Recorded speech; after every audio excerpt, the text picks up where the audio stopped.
One mole is very अनमोल, ठीक है ना, सबसे पहले तो।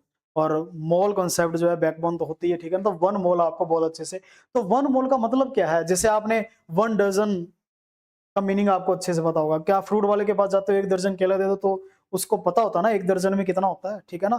तो 1 दर्जन एक फिक्स क्वांटिटी है, जैसे 12।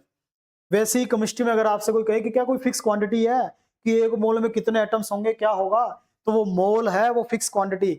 एक मोल के अंदर ये फिक्स है कि 6.022 into 10⁻23, that is Avogadro number of particles, Avogadro number of atom, molecule है तो मॉलिक्यूल, कुछ सब्सटेंस है तो वो सब्सटेंस प्रेजेंट होगा, जस्ट लाइक डजन। तो ये सब कुछ वही दे रखा है, देखो जैसे 12 एग्स है, ग्रोस का मतलब पेंसिल इक्वल टू 144 पेंसिल, 144 के लिए ग्रोस वर्ड यूज किया जाता है। इसी तरह से 1 मोल जो है वो 6.022 इंटू 10⁻23 इस क्वांटिटी के इक्वल होता है, ठीक है।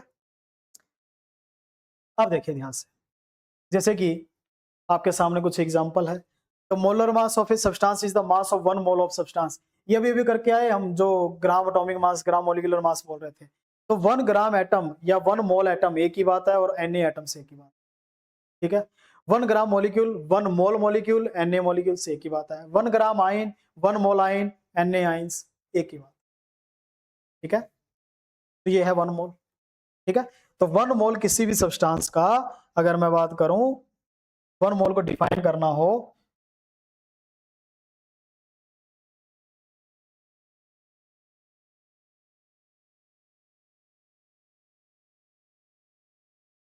वन मोल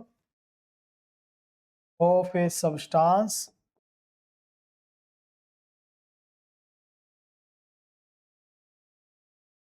किस किस की इक्वल हो सकता है,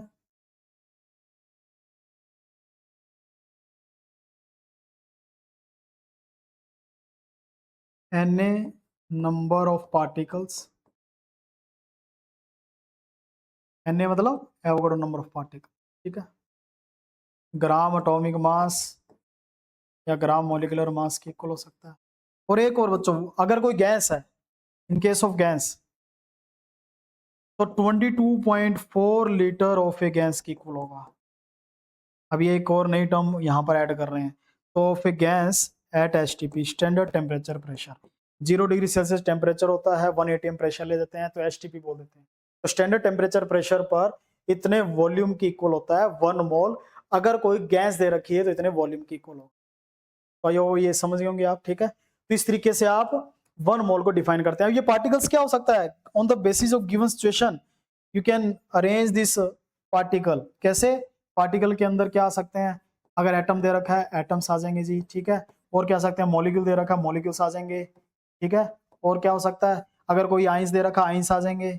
और क्या आ सकता है, इलेक्ट्रॉन्स दे रखा है इलेक्ट्रॉन्स, प्रोटॉन्स दे रखा है प्रोटॉन्स आ जाएंगे, न्यूट्रॉन्स दे रखा है न्यूट्रॉन्स आ जाएंगे। एनीथिंग जो भी जिस तरीके से भी दे रखा है उस तरीके से हम यहाँ पर यूज कर लेंगे पार्टिकल्स का। तो आई होप आपको 1 मोल की डेफिनेशन क्लियर होगी, ठीक है ना। मोल कॉन्सेप्ट के जितने भी क्वेश्चंस होते हैं वो इसी फॉर्मूले में से निकलेंगे, ठीक है ना। 1 मोल ऑफ ए सब्सटेंस अगर अच्छे से आपको क्लियर है तो आप ये सारी इसके अंदर वैल्यूज पुट करके निकाल सकते हैं, ठीक है। आई होप आपको क्लियर हो गया होगा, ठीक है। नेक्स्ट